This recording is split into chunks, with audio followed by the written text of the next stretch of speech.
Shalom, kami mengucapkan selamat datang bagi seluruh jemaat Gereja Kibait Pos PI Karangtengah, Tangerang. Dan juga bagi Anda yang baru pertama kali bergabung dalam ibadah online ini. Sesaat lagi ibadah kita akan dimulai. Kami mengucapkan selamat beribadah dan Tuhan Yesus memberkati.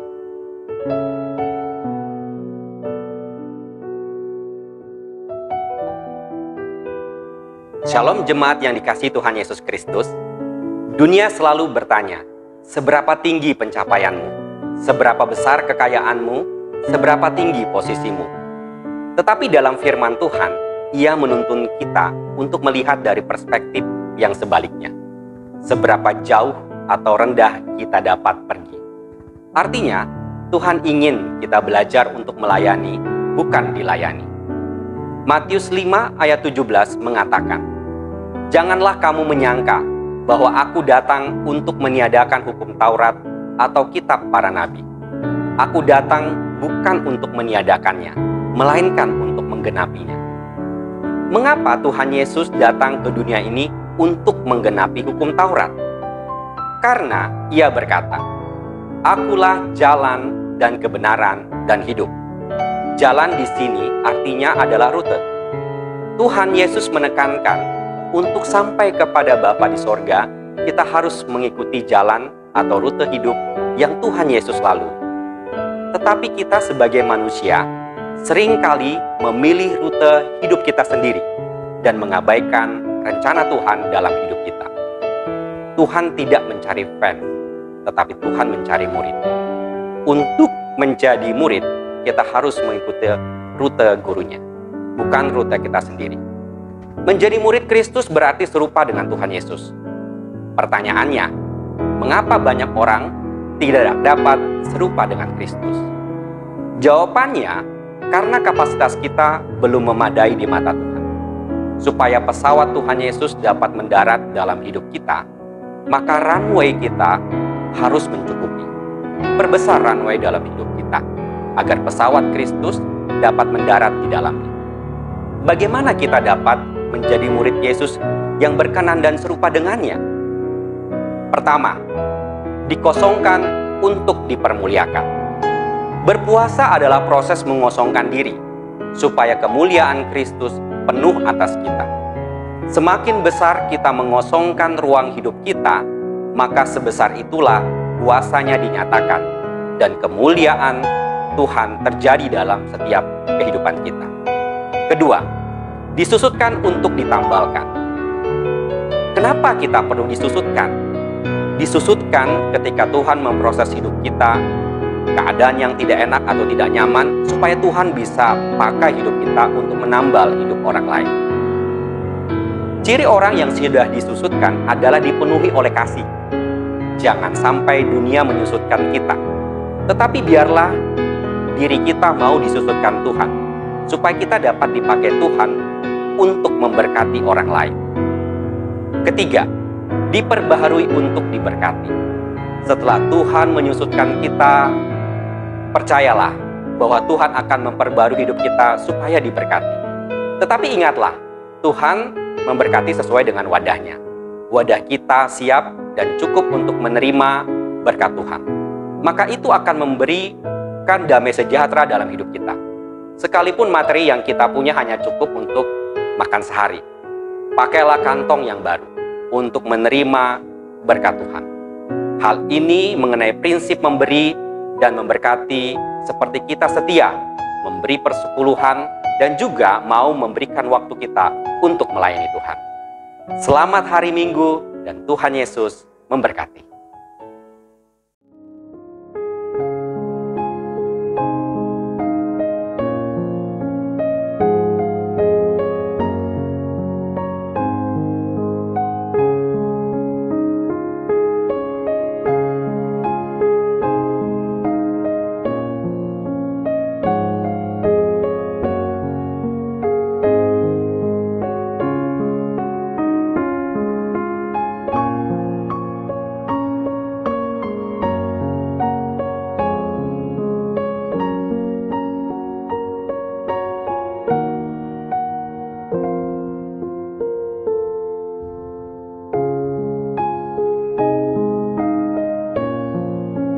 Shalom,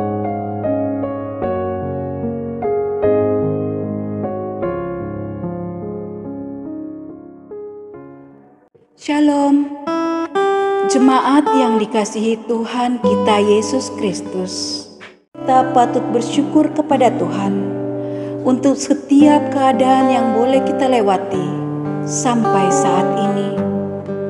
Terutama di masa-masa pandemi ini, kita tetap percaya kepada Tuhan. Kita boleh melewati situasi apapun itu juga. Mari saudara, kita menyembah dan memuji Tuhan, berjumpa Tuhan dalam hadirat-Nya dan meninggikan nama-Nya. Amin. Panggilan beribadah Mazmur 103 ayat 4 dan 5. Dia yang menebus hidupmu dari lubang kubur, yang memahkotai engkau dengan kasih setia dan rahmat. Dia yang memuaskan hasratmu dengan kebaikan, sehingga masa mudamu menjadi baru seperti pada burung Raja Wali.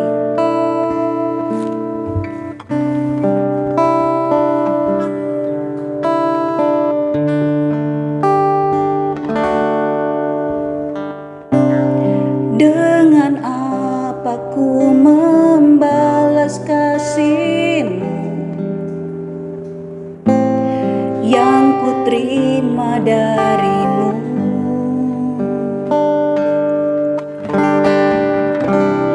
Dengan apa ku membalas cinta-Mu? Oh Yesusku, ku mau selalu bersyukur, selalu bersyukur. Kau Tuhan yang setia, yang selalu menopang. Ku mau selalu bersyukur, selalu bersyukur. Kau Bapa yang setia.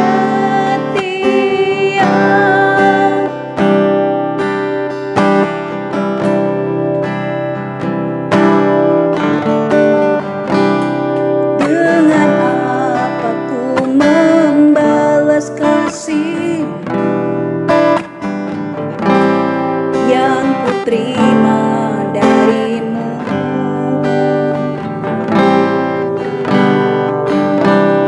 Dengan apa ku membalas cinta-Mu? Oh Yesusku, mau selalu bersyukur, selalu bersyukur. Kau Tuhan yang setia, yang selalu menopang. Ku mau selalu bersyukur, selalu bersyukur. Kau Bapa-Ku yang setia. Ku mau selalu bersyukur, selalu bersyukur. Kau Tuhan yang setia, yang selalu menopang. Ku mau selalu bersyukur, selalu bersyukur. Kau Bapa-Ku yang setia. Kau Bapa-Ku yang setia.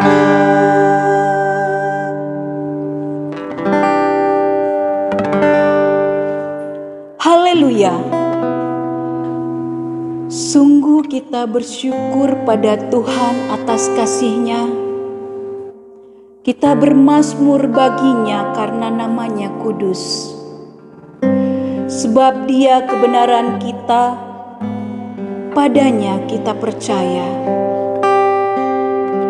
Mari kita tinggikan Dia karena kebesarannya mengatasi langit dan bumi. Mari jemaat Tuhan, kita katakan dengan sepenuh hati kita,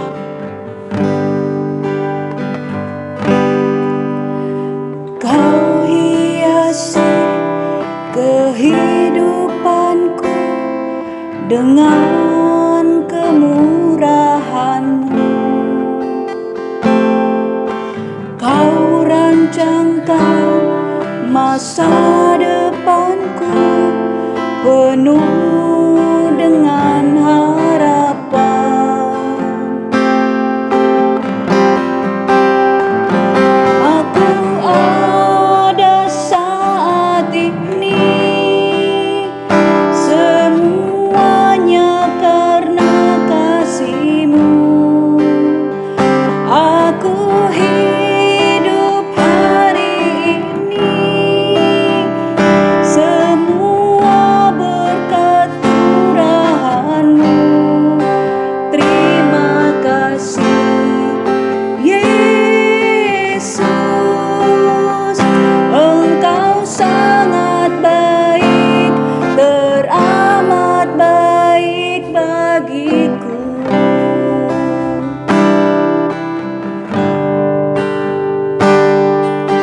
Kau hiasi kehidupanku dengan kemurahan-Mu.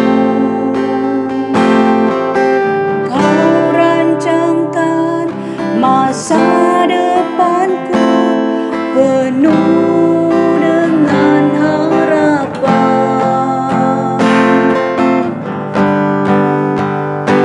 Aku ada saat ini, semuanya karena kasih-Mu. Aku hidup hari ini, semua berkat kemurahan-Mu. Terima kasih Yesus, Engkau sangat baik, teramat baik bagiku.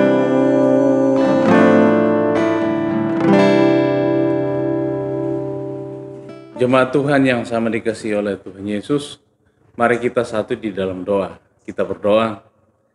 Kami bersyukur bahwa Tuhan boleh memberkati kami untuk boleh ada dalam kehidupan kami, secara khusus dalam ibadah sembah bakti kami pada sore hari ini.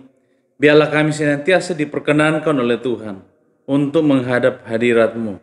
Itulah sebabnya Tuhan, ibadah sembah bakti kami pada saat ini, dari awal sampai berakhirnya, kami serahkan ke dalam tangan-Mu. Biarlah kiranya jadi di dalam nama Allah Bapa, Putra dan Roh Kudus. Haleluya. Amin. Jemaat Tuhan, Tuhan itu baik dan Tuhan itu setia. Oleh karena itu, bersyukurlah sebab kebaikannya, bahwasanya untuk selamanya kasih setianya. Haleluya. Mari bersukacita, nyanyikan dengan iman pujian ini, karena engkau mengalaminya. Kita datang ke bait-Nya dengan hati yang bersyukur dan hati yang bersuka.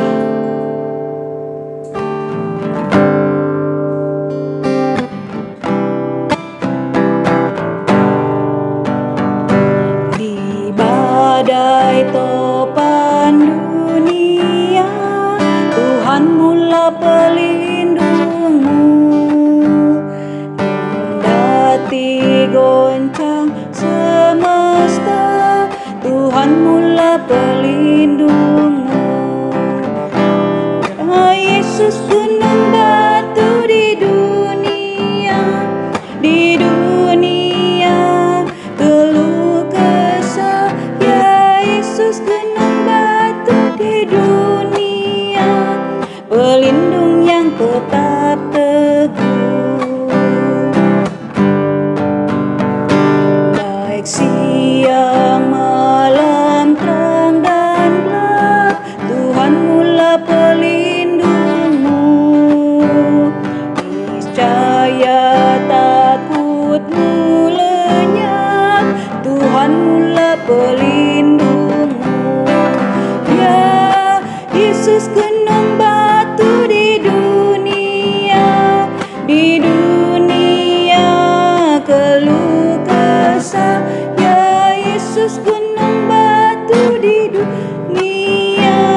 dipersilakan berdiri.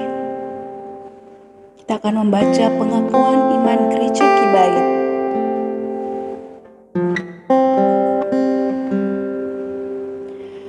Kami percaya kepada Allah, Bapa yang Maha Kuasa, Pencipta semesta sekalian alam. Kami percaya kepada Yesus Kristus, Anak Allah yang tunggal, yang menjelma jadi manusia sejati, mati, hidup kembali, dan naik ke sorga adalah Juru Selamat, Pengudus, Tabib Semawi, Imam Besar, dan Raja atas segala raja yang akan datang kembali. Kami percaya kepada Roh Kudus, yang adalah penghibur, pemimpin, penolong, pemberi kuasa, dan penggerak pada keyakinan. Kami percaya bahwa Alkitab, Perjanjian Lama dan Perjanjian Baru adalah firman Allah yang telah diilhamkan oleh Roh Kudus. Kami percaya bahwa gereja itu kudus dan am. Kami percaya bahwa ada sorga dan neraka, serta adanya kebangkitan dan kehidupan yang kekal. Amin. Jemaat dipersilakan duduk kembali. Mari kita berikan hati dan jiwa kita hanya bagi Tuhan. Biarlah di dalam hidup kita setiap waktu Tuhan menyatakan jalannya. Ini kerinduan kami ya Tuhan, kami rindu menyembah-Mu. Kami rindu memuji-Mu selalu setiap waktu, setiap saat. Dengarkan doa kami dan nyatakanlah jalan-Mu. Kalaku cari damai, hanya ku dapat dalam Yesus. Kalaku cari ketenangan, hanya ku temui di dalam Yesus. Tak satu pun dapat menghiburku, tak seorang pun dapat menolongku. Hanya Yesus jawaban hidupku.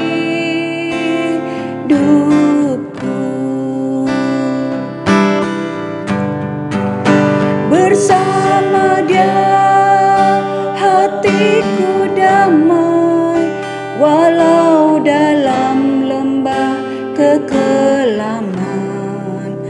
Bersama Dia hatiku tenang, walau hidup penuh tantangan. Tak satu pun dapat menghiburku, tak seorang pun dapat menolongku. Hanya Yesus jawaban hidupku.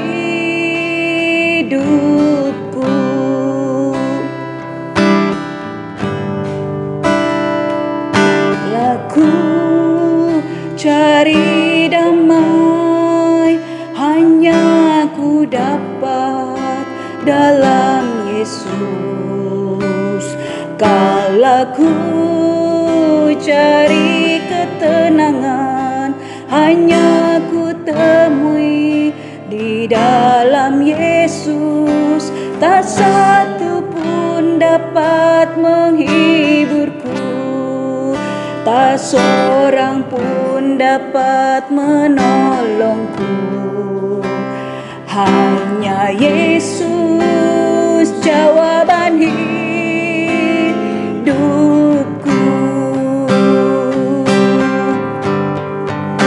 Bersama Dia hatiku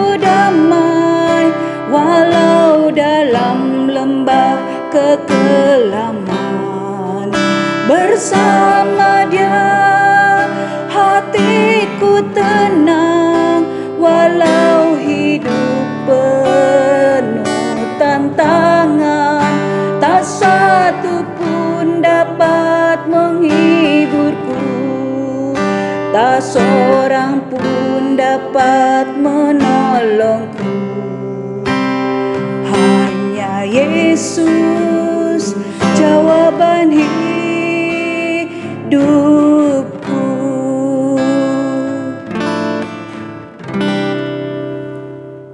Saudara-saudara, mari kita satu di dalam doa syafaat, kita berdoa. Kami bersyukur kepadamu Tuhan pada sore hari ini, atas perkenanan Tuhan yang sungguh luar biasa, sungguh kami rasakan, kami alami di tengah-tengah kehidupan kami. Sehingga kami boleh ada menikmati kasih karunia Tuhan yang sungguh melimpah di tengah-tengah kehidupan kami. Kami bersyukur bahwa kami boleh diperkenankan Tuhan untuk boleh ada dan melangkah di dalam kehidupan kami. Semuanya itu karena kasih dan anugerah Tuhan. Biarlah pimpinanmu dan pertolonganmu Tuhan yang telah kami rasakan, kami alami di waktu-waktu yang lalu, akan terus menjadi sebuah pengalaman iman bersama dengan Tuhan. Menjadi sebuah refleksi iman bahwa Tuhan yang kami puji, kami sembah adalah Tuhan yang hadir di dalam setiap langkah kehidupan kami. Terpujilah namamu Tuhan. Kami juga bersyukur atas banyak hal yang Tuhan buat, Tuhan kerjakan dalam pertambahan usia buat jemaat Tuhan dalam waktu-waktu yang lalu. Bahkan dalam pencapaian-pencapaian, biarlah dalam semuanya itu Tuhan, kami senantiasa melihat dan menengadah kepada Tuhan, bahwa semua yang kami capai, semua yang kami raih, hanya karena perkenanan Tuhan. Terpujilah namamu Tuhan. Saat ini Tuhan kami datang berdoa di hadapan hadirat-Mu. Tuhan memberkati jemaat Tuhan yang ada di tempat ini. Bahkan dimanapun mereka berada, bahkan yang ada di luar negeri. Kiranya Tuhan memelihara, Tuhan menyertai mereka dalam pergumulan masing-masing. Rumah tangga demi rumah tangga, pribadi demi pribadi. Tuhan memberikan kemenangan sehingga mereka tampil menjadi pemenang-pemenang dalam hidup ini. Biarlah di daerah ini Tuhan, Tangerang, Jabodetabek dan sekitarnya, kami dapat menjangkau saudara-saudara kami yang sedang memerlukan pribadi Kristus di dalam kehidupan mereka. Dan biarlah keberadaan diri kami Tuhan akan menjadi terang, menjadi teladan untuk dapat hadir memberi jawaban atas segala kebutuhan yang sedang dihadapi oleh seluruh jemaat Tuhan.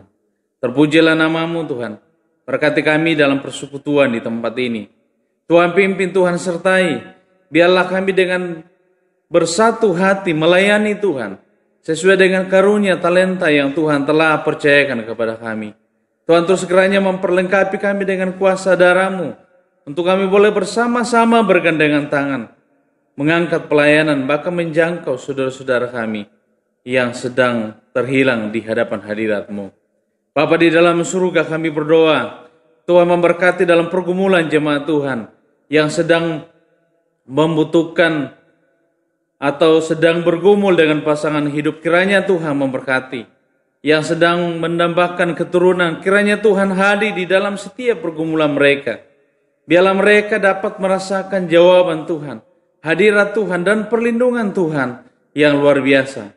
Bapa di dalam surga, Tuhan juga memberkati saudara-saudara kami yang sedang dalam kondisi sakit, yang sedang menjalani perawatan di rumah sakit. Kiranya tangan-Mu yang penuh kuasa menjamah, memberikan pemulihan, kesembuhan secara luar biasa. Biarlah dalam semuanya itu Tuhan, mereka sungguh merasakan hadirat-Mu, pemulihan dan kesembuhan yang luar biasa. Bapa di dalam surga, Tuhan memberkati pelayanan yang ada di Klasis Jawa Sumatera. Tuhan memberkati badan pengurus majelis klasis. Tuhan memberkati saudara-saudara kami yang ada di setiap gereja lokal dalam peran dan tanggung jawab masing-masing. Tuhan memberkati akan saudara-saudara kami yang ada di tingkat sinode, baik badan-badan BPMS, BPPG, dan BPP. Kiranya Tuhan menolong, Tuhan memberkati. dalam melaksanakan peran dan tanggung jawab yang Tuhan telah percayakan kepada mereka. Biarlah organisasi kami Tuhan berjalan untuk mengangkat pelayanan, kehadiran gerejamu Tuhan, untuk dapat melaksanakan panggilan gereja, yaitu bersaksi, bersekutu, dan melayani. Kami juga berdoa untuk bangsa dan negara kami. Kiranya Tuhan memimpin, Tuhan memberkati pemerintah kami mulai dari tingkat presiden sampai pemerintah di sekitar kami. Kiranya Tuhan memberikan hikmat bijaksana kepada mereka dalam menghadapi situasi yang sedang terjadi, dalam menghadapi problema-problema berbangsa dan bernegara. Kiranya Tuhan pimpin, Tuhan sertai, secara khusus dalam menghadapi pandemi global yang saat ini sedang kami rasakan dampaknya. Biarlah Tuhan menolong, Tuhan memimpin. Biarlah gerejamu Tuhan senantiasa memandang kepada Kristus yang adalah kepala gereja, yang hadir di dalam setiap langkah kehidupan kami, yang adalah pribadi yang kami layani, kami puji, kami tinggikan di dalam menjalani kehidupan ini. Terima kasih Bapa, terpujilah namamu. Berkati kami Tuhan, pimpin kami kepada kehendak-Mu Tuhan. Kami berdoa dalam nama Yesus yang adalah Tuhan dan kekasih jiwa kami, yang telah mengajar kami berdoa demikian. Bapa kami yang di surga, dikuduskanlah namamu, datanglah kerajaan-Mu, jadilah kehendak-Mu di bumi seperti di surga. Berikanlah kami pada hari ini makanan kami yang secukupnya, dan ampunilah kami akan kesalahan kami, seperti kami juga mengampuni orang yang bersalah kepada kami. Dan janganlah membawa kami ke dalam pencobaan, tetapi lepaskanlah kami daripada yang jahat, karena Engkaulah yang punya kerajaan dan kuasa dan kemuliaan sampai selama-lamanya. Amin.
kita akan mendengarkan firman Tuhan. Mari kita siapkan hati dan pikiran kita akan kebenaran firman Tuhan. Biarlah firman Tuhan selalu menjadi jawaban atas setiap hal yang Tuhan izinkan terjadi dalam hidup kita. Kita dikuatkan dan percaya bahwa janji-janji Tuhan melalui firman-Nya akan dinyatakan dalam hidup kita. Mari kita bernyanyi.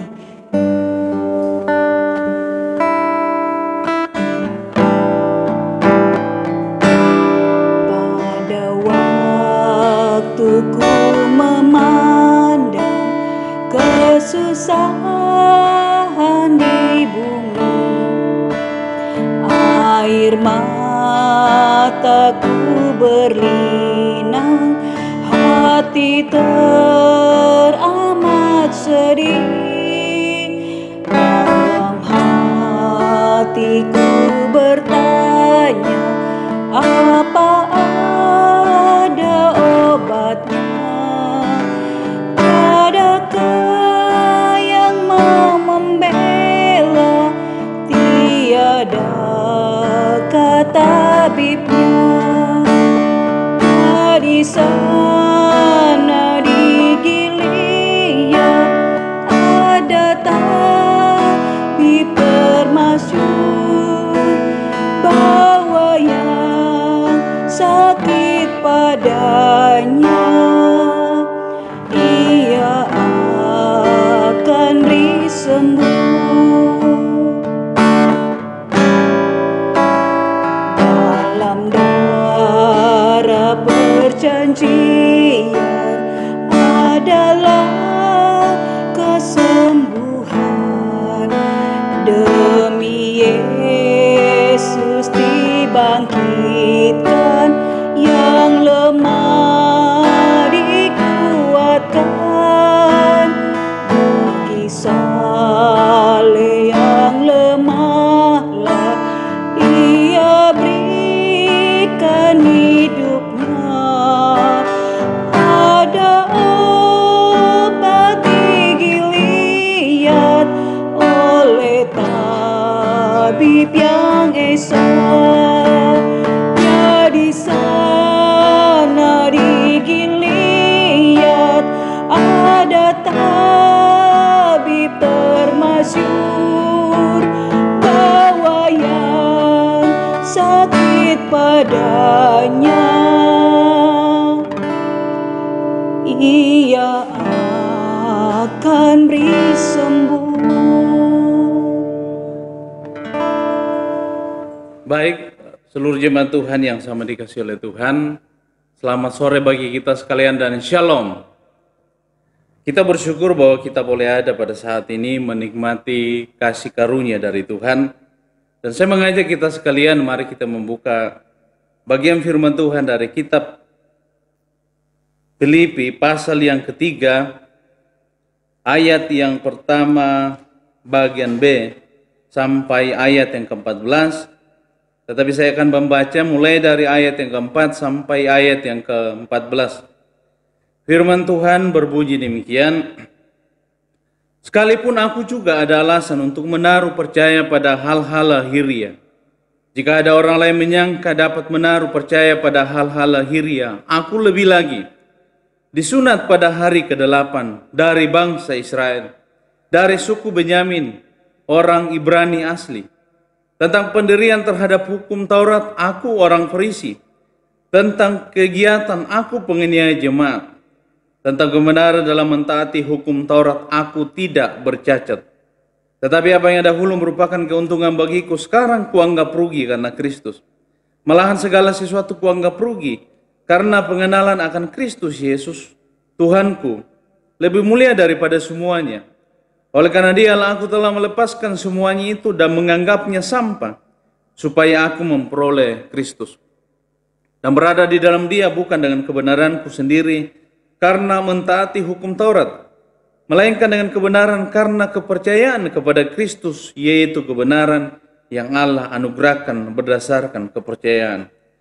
Yang ku kehendaki ialah mengenal Dia dan kuasa kebangkitannya, dan persekutuan dalam penderitaannya, di mana aku menjadi serupa dengan dia dalam kematiannya, supaya aku akhirnya beroleh kebangkitan dari antara orang mati. Bukan seolah-olah aku telah memperoleh hal ini atau telah sempurna, melainkan aku mengejarnya kalau aku dapat menangkapnya, karena aku pun telah ditangkap oleh Kristus Yesus. Saudara-saudara, aku sendiri tidak menganggap bahwa aku telah menangkapnya, tetapi ini yang kulakukan. Aku melupakan apa yang telah di belakangku dan mengarahkan diriku kepada apa yang di hadapanku, dan berlari-lari kepada tujuan untuk memperoleh hadiah, yaitu panggilan surgawi dari Allah dalam Kristus Yesus.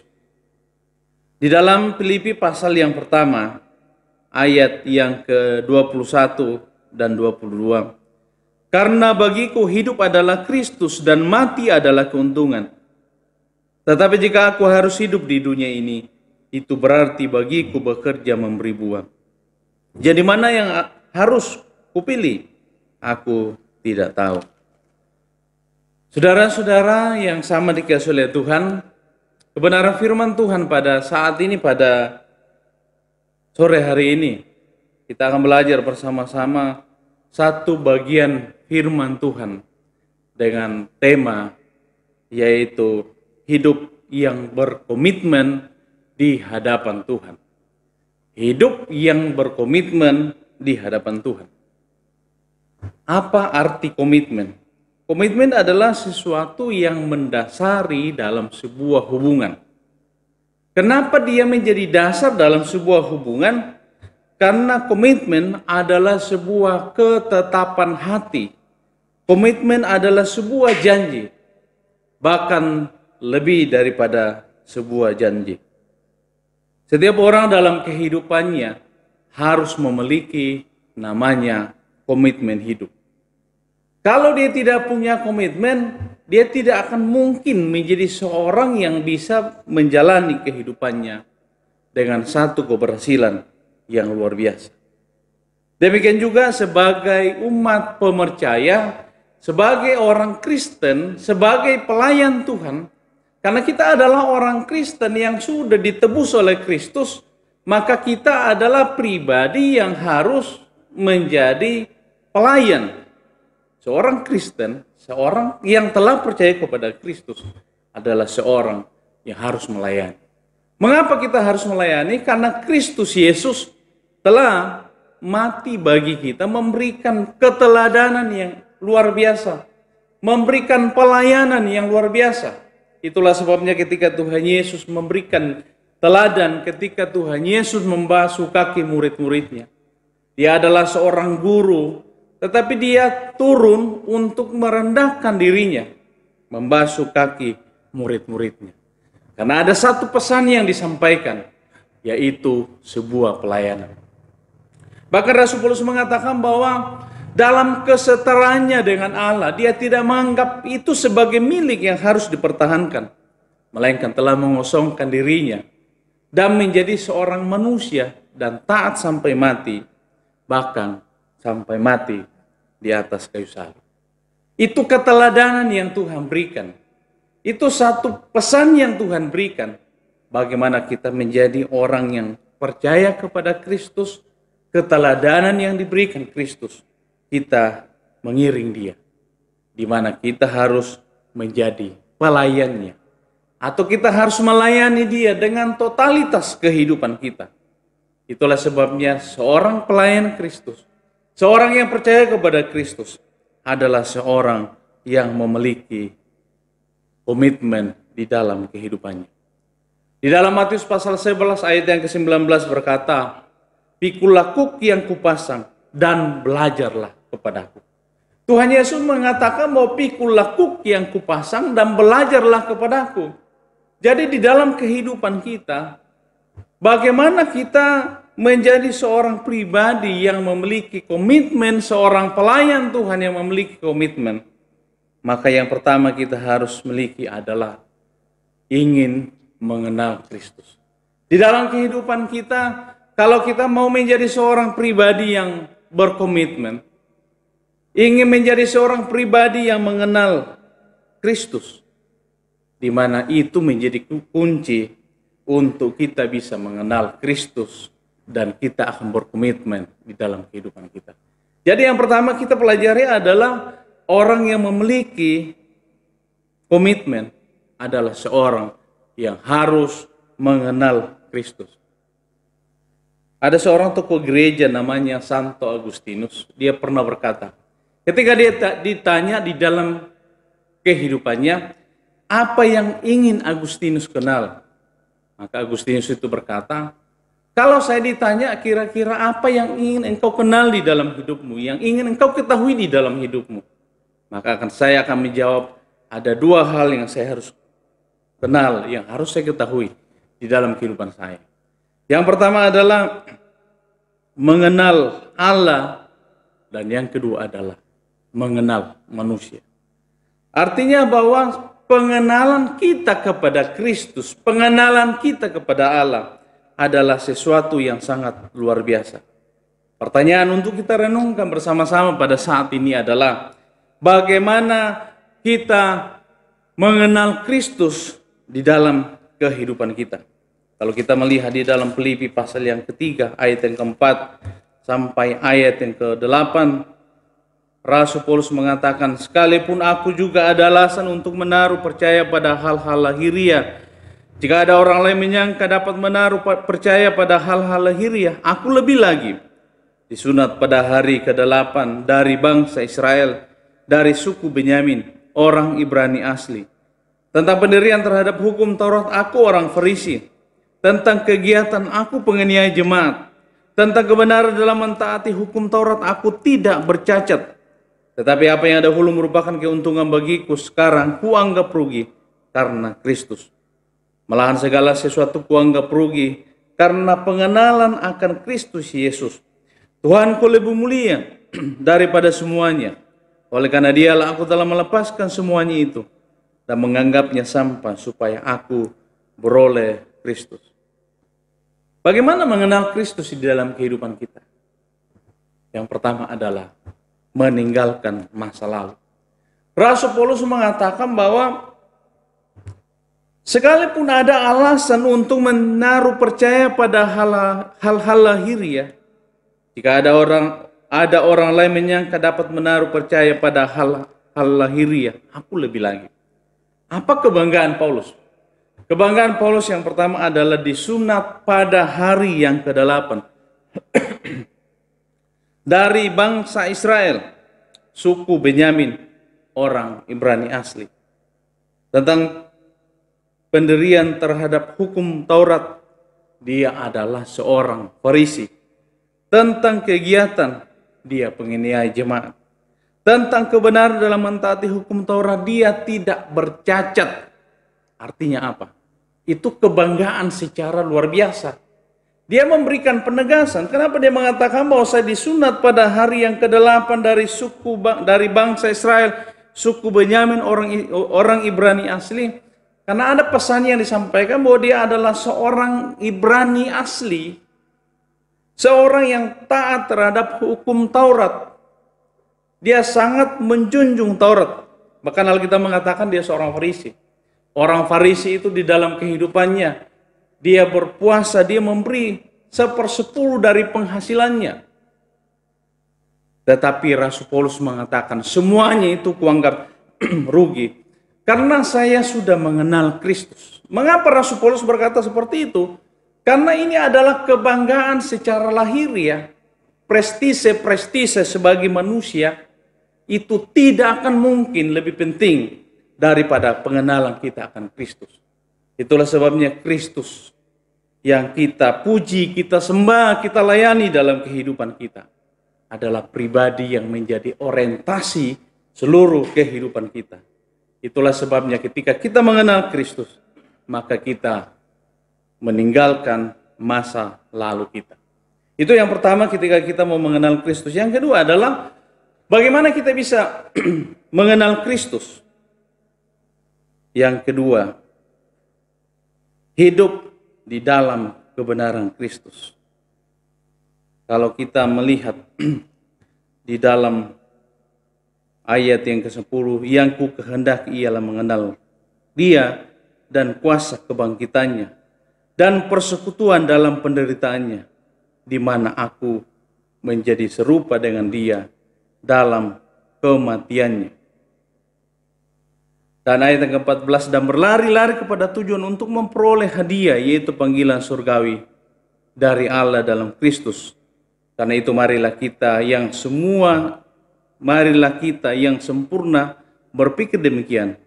Jikalau lain pikiranmu tentang salah satu hal itu akan dinyatakan Allah juga kepadamu.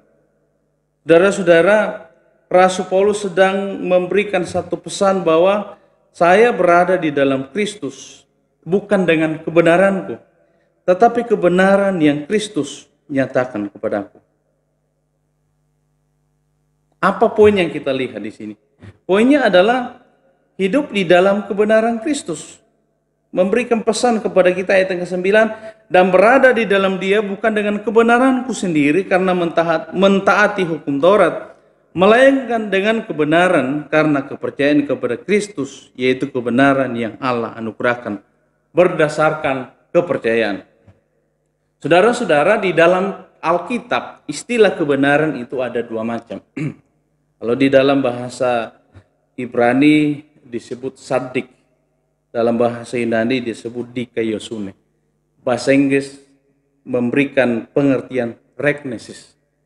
Artinya itu adalah kebenaran yang bukan kebenaran secara hakiki, bukan kebenaran yang asli. Regnesis adalah kebenaran manusia. Tetapi kebenaran yang hakiki, yaitu kebenaran Allah yang disebut dengan emet dalam bahasa Ibrani atau aletheia dalam bahasa Yunani. Lalu bahasa Inggris menerjemahkan true. Itulah sebabnya ketika Tuhan Yesus mengatakan, I am the way, the truth, and the life. Yesus mengatakan, aku adalah true, aku adalah kebenaran. Apa bedanya regnesis dengan true? Perbedaannya adalah true itu adalah kebenaran secara hakikat.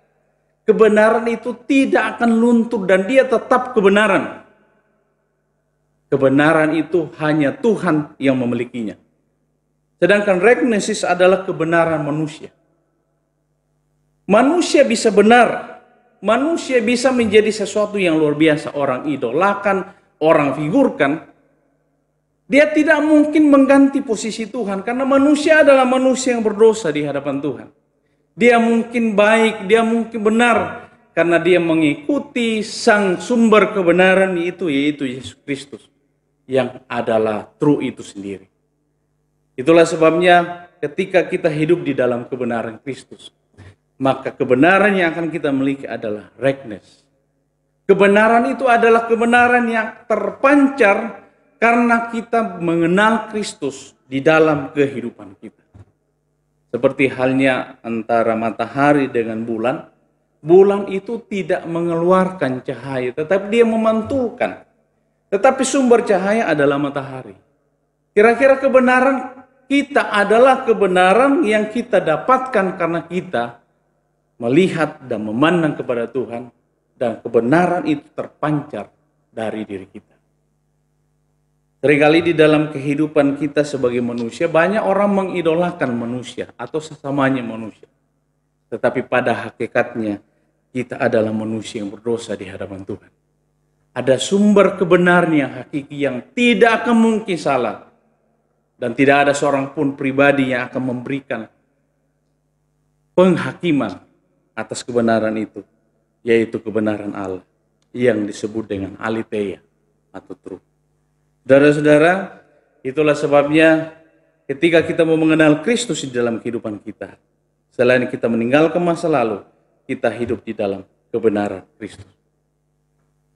Lalu di dalam mengenal Kristus ada dua macam. Kalau kita mengatakan kepada kita bahwa yang ku kehendaki ialah mengenal dia, ayat yang ke-10, dan kuasa kebangkitannya dan persekutuan dalam penderitaannya. Mengenal Kristus itu ada dua macam. Yang pertama adalah mengenal kuasa kebangkitannya. Artinya kemenangannya. Saudara-saudara, apa poin yang kita lihat di sini? Poinnya adalah bahwa Yesus sudah bangkit, Yesus sudah memberikan kemenangan. Sehingga kita sebagai orang percaya adalah orang yang sudah merasakan kemenangan itu. Kita adalah pribadi yang hidup berkemenangan karena Kristus telah bangkit mengalahkan maut. Kemenangan kita alami. Itu menjadi bagian di tengah-tengah kehidupan kita. Tetapi ada satu hal yang harus kita kenal tentang Kristus di dalam kehidupan kita. Kristus bukan hanya berbicara tentang kemenangan dan kemenangan, keberhasilan dan keberhasilan. Tetapi ada satu poin yang penting, yaitu yang kedua adalah merasakan persekutuan dalam penderitaannya. Itulah sebabnya Tuhan Yesus mengatakan, pikulah kuk yang kupasang, pikulah salib. Saudara-saudara, ketika kita mengikut Kristus, kita harus berada dalam persekutuan, dalam penderitaannya. Artinya bahwa ada salib Kristus, ada pengorbanan yang Kristus telah buat di dalam kehidupannya ketika dia datang untuk manusia yang berdosa. Artinya bahwa dalam pengenalan Kristus, kita harus berkorban di dalam kehidupan kita. Ketika orang tidak berpihak kepada kita, ketika orang mengecewakan kita, mungkin kita kecewa, tetapi jangan itu mengganti atau membuat kita jauh dari hadapan Tuhan. Manusia bisa mengecewakan, bisa, tetapi ada satu pribadi yang tidak mungkin mengecewakan, yaitu Yesus Kristus di dalam kehidupan kita. Saudara-saudara, ketika kita mengikut Dia, lalu kita kecewa karena hanya melihat seorang figur atau melihat manusia, kita akan kecewa dan kecewa. Tetapi kita harus melihat Kristus. Karena itu beban, itu harga yang harus dibayar ketika kita mengiring Tuhan di dalam kehidupan ini. Atau mungkin ketika kita berada di komunitas kita, orang mengucilkan kita, orang tidak simpati kepada kita. Tetapi di dalam semuanya itu adalah satu beban yang harus kita pikul. Karena kita mengenal Kristus di dalam kehidupan kita. Persekutuan dalam penderitaannya. Ketika saya melayani di Samarinda, saya berkhotbah di satu gereja. Lalu ketika saya berkhotbah bagaimana kita sebagai seorang Kristen di dalam kehidupan kita harus tampil sebagai pribadi yang memunculkan identitas kita. Setelah saya berkhotbah, ada seorang bapak datang kepada saya. Dia mengatakan bahwa khotbahnya Pak Pendeta tadi betul. Tetapi kalau saya lakukan itu di dalam kehidupan saya akan tersingkir. Saya tidak akan dapat jabatan. Karena saya memunculkan identitas saya. Dulunya pernah mungkin punya jabatan, tetapi setelah itu dia tidak punya jabatan. Saudara-saudara, apakah itu alasan untuk kita tidak mau mengenal Kristus dan memunculkan identitas Kristus di dalam kehidupan kita? Itu yang saya katakan adalah kita sedang memikul salib. Satu tanggung jawab, satu beban yang harus kita alami, rasakan di dalam kehidupan kita. Kita tidak bisa berpikir bahwa ketika saya menjalani kehidupan saya bersama dengan Tuhan, maka kehidupan saya seperti jalan tol yang tidak ada hambatan. Ada kerikil, ada persoalan-persoalan hidup, ada realita-realita hidup yang Tuhan izinkan terjadi. Tetapi Tuhan tidak pernah meninggalkan kita. Kita harus terus mengiring Tuhan dengan penuh kesetiaan secara luar biasa. Ketika kita merenungkan bagaimana bangsa Israel keluar dari tanah Mesir, apa yang kurang dengan pimpinan Tuhan? Tuhan mengatakan bahwa ketika malam hari ada tiang api, ketika siang hari ada tiang awan. Lalu bagaimana laut Teberau itu terbelah, orang Israel bisa berjalan. Satu mujizat yang luar biasa. Pertanyaannya adalah kenapa bangsa Israel meragukan kehadiran Tuhan? Saudara-saudara, pimpinan Tuhan nyata dalam kehidupan kita. Pergumulan demi pergumulan kita jalani. Tetapi Tuhan tidak pernah meninggalkan kita. Tuhan senantiasa hadir di tengah-tengah kehidupan kita. Ada satu ilustrasi yang saya mau sampaikan kepada kita. Ada seorang yang pernah bermimpi. Lalu dia berjalan di tepi pantai. Dia berjalan bersama dengan Tuhan Yesus. Tetapi ketika dia saat-saat tertentu dia hanya melihat sepasang jejak kaki. Lalu jejak kaki Tuhan Yesus hilang. Lalu dia bertanya dalam hidupnya, dia kecewa dalam kehidupannya. Mengapa Tuhan ketika saya menghadapi pergumulan, Tuhan meninggalkan saya? Mengapa Tuhan ketika saya menghadapi tantangan, saya berjalan sendiri? Tidak ada orang yang peduli, Tuhan Yesus meninggalkan saya. Lalu Tuhan memberikan jawaban kepada dia. Justru dalam kondisi seperti itu, ketika engkau menghadapi beban, menghadapi masalah, saya menggendong engkau. Itulah sebabnya ada sepasang jejak kaki yang kelihatan. Karena engkau tidak kelihatan jejak kakimu. Karena saya sedang menggendong engkau. Apa pesan yang kita lihat di sini? Pesannya adalah bahwa ketika kita mengiring Tuhan, Tuhan sedang menggenggam kehidupan kita. Tuhan sedang memberikan kekuatan, topangan yang luar biasa.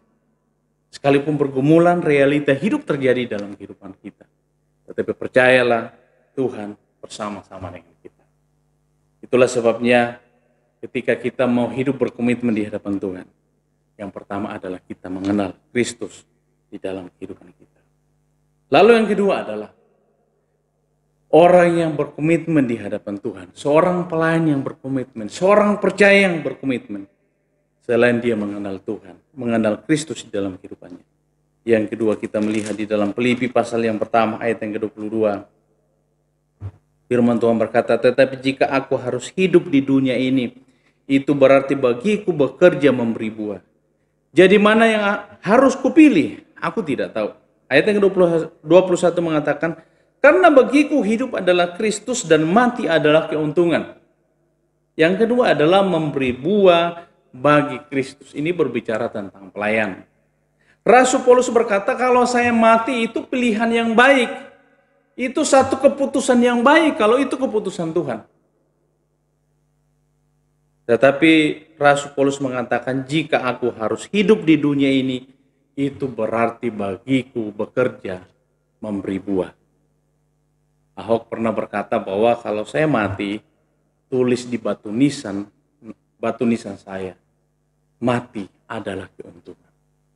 Saudara-saudara, ini seringkali saya sampaikan di dalam ibadah-ibadah kedukaan. Ini kebanggaan sebagai orang Kristen. Kalau kita mati ya puji Tuhan, kalau itu ketetapan Tuhan. Tetapi ketika Tuhan mengizinkan kita hidup di dunia ini, ada satu pesan yang firman Tuhan sampaikan kepada kita. Seperti yang Rasul Paulus katakan, jika aku harus hidup di dunia ini, itu berarti bagiku bekerja memberi buah. Artinya bahwa ketika kita hidup, kita harus memberi buah. Kita harus menabur di dalam kehidupan kita. Kita harus memberi totalitas kehidupan kita bagi pelayanan pekerjaan Tuhan. Pertanyaannya adalah kenapa kita harus melayani dalam kehidupan kita? Tuhan sudah menolong kita. Tuhan sudah memberi berkat kepada kita. Tuhan sudah memberi keberhasilan kepada kita. Lalu pada saat itu kita lupa Tuhan dalam kehidupan kita. Saudara-saudara, semua yang kita alami, semua yang kita rasakan, semua yang kita capai dalam hidup kita, hanya karena perkenanan Tuhan. Itulah sebabnya Rasul Paulus berkata, kalau saya harus hidup di dunia ini, itu berarti bagiku bekerja memberi buah.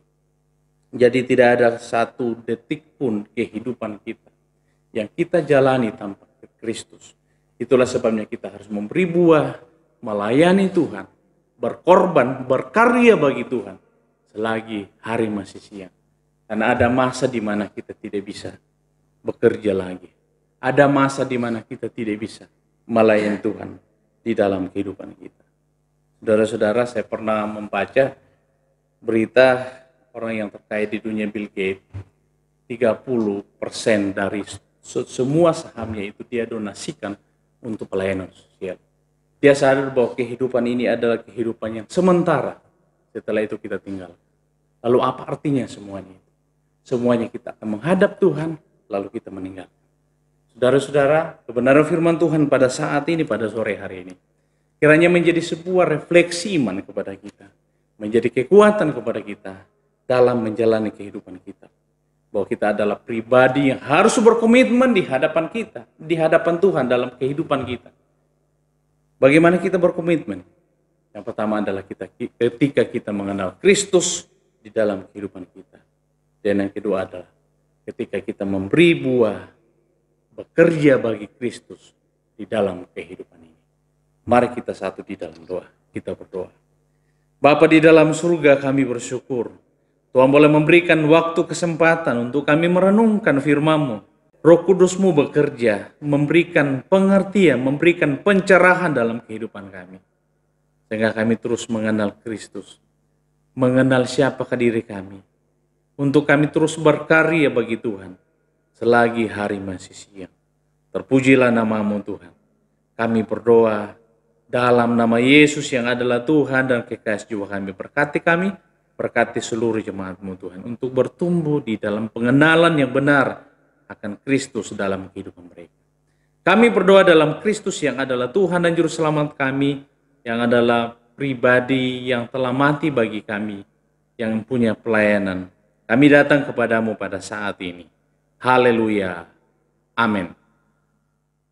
Puji Tuhan atas firman Tuhan yang telah disampaikan hamba-Nya.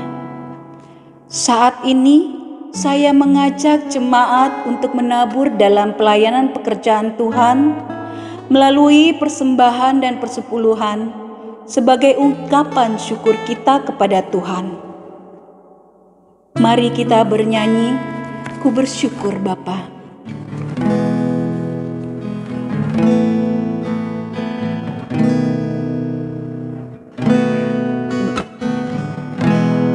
Banyak yang Kau perbuat di dalam hidupku,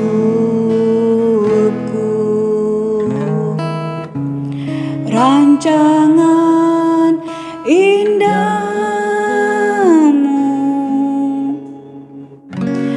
terjadi di hidupku. Bapa yang mengerti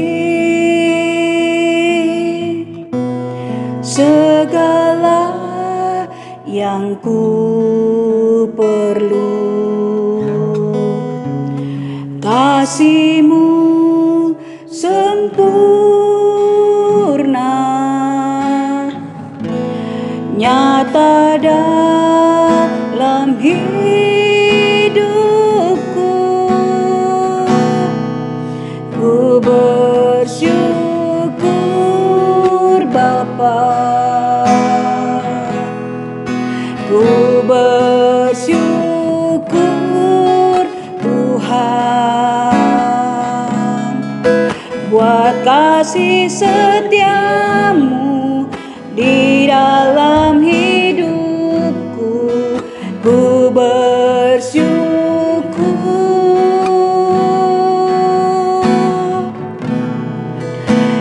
bersyukur Bapa, ku bersyukur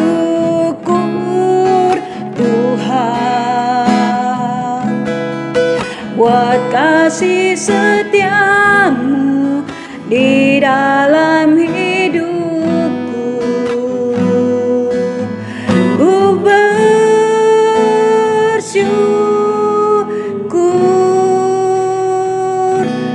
Tuhan. Saudara-saudara, mari kita satu di dalam doa. Kita berdoa, kami bersyukur bahwa Tuhan telah memimpin kami untuk boleh ada dan merasakan hadirat-Mu. Secara khusus kebenaran firman-Mu yang telah kami dengarkan. Biarlah firman kebenaran akan terus menjiwai kehidupan kami untuk melangkah bersama dengan Tuhan. Persembahan yang kami berikan di hadapan hadirat-Mu, kiranya Tuhan memperkenankan, dan Tuhan terus memberkati seluruh jemaat-Mu dimanapun mereka berada, dalam tugas dan tanggung jawab apapun. Biarlah ketika kami mengambil bagian dalam pelayanan pekerjaan Tuhan, Tuhan terus akan memberkati. Tuhan akan mencurahkan berkat-Mu berlipat kali ganda di tengah-tengah kehidupan kami. Karena kami sadar sepenuhnya bahwa semua yang ada pada diri kami, Semua yang kami miliki adalah karena pemberian Tuhan. Pimpin kami sertai kami Tuhan. Inilah doa kami, persembahan yang kami bawa di hadapan hadirat-Mu. Kami berdoa dalam nama Yesus yang adalah Tuhan dan kekasih jiwa kami, yang adalah sumber berkat kami datang kepadamu pada saat ini. Haleluya. Amin. Jemaat yang dikasihi Tuhan Yesus Kristus, kita bersyukur atas penyertaan Tuhan sepanjang ibadah ini. Biarlah kita terus boleh mengalami anugerah Tuhan, dan kita mau terus fokus dan berharap kepada Tuhan dalam menjalani kehidupan kita setiap hari.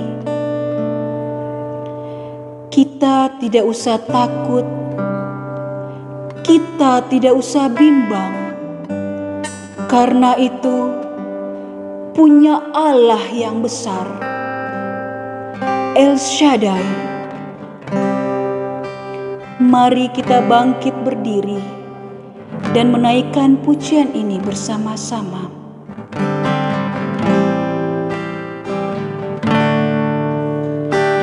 Tak usah ku takut, Allah menjagaku.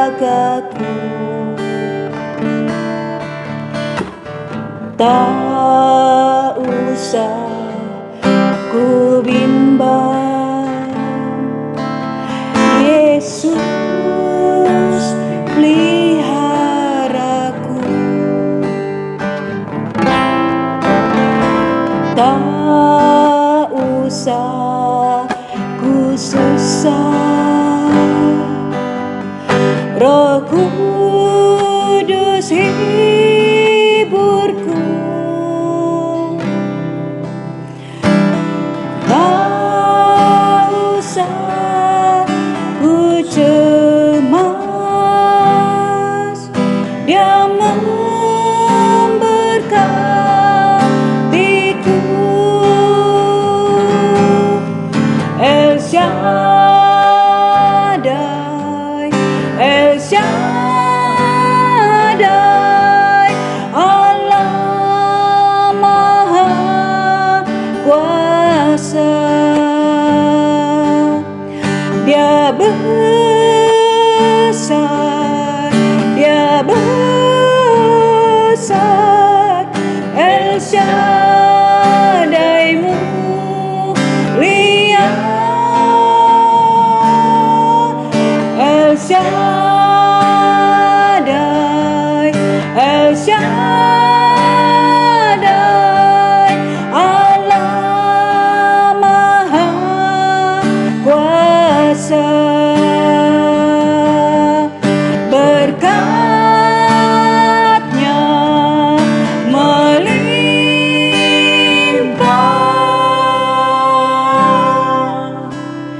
El Shaddai.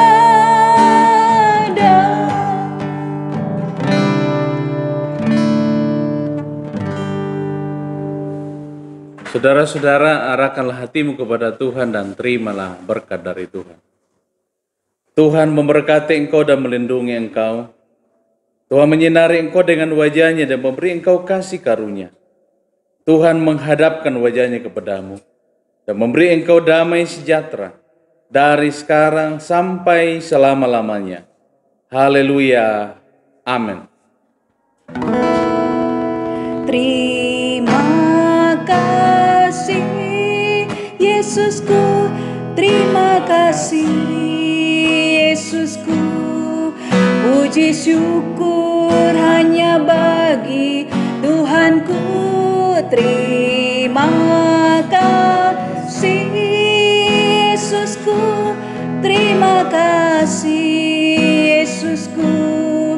Puji syukur hanya bagi Tuhanku. Terima kasih Yesusku, terima kasih Yesusku. Puji syukur hanya bagi Tuhanku.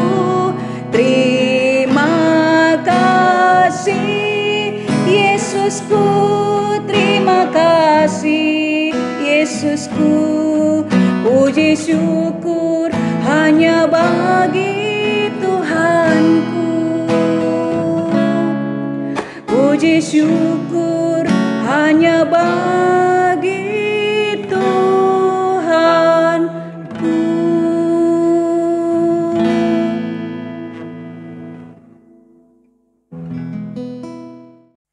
Kami mengucapkan terima kasih kepada seluruh jemaat yang telah mengikuti ibadah online Gereja Kibait Pos PI Karangtengah, Tangerang. Selamat hari Minggu dan Tuhan Yesus memberkati.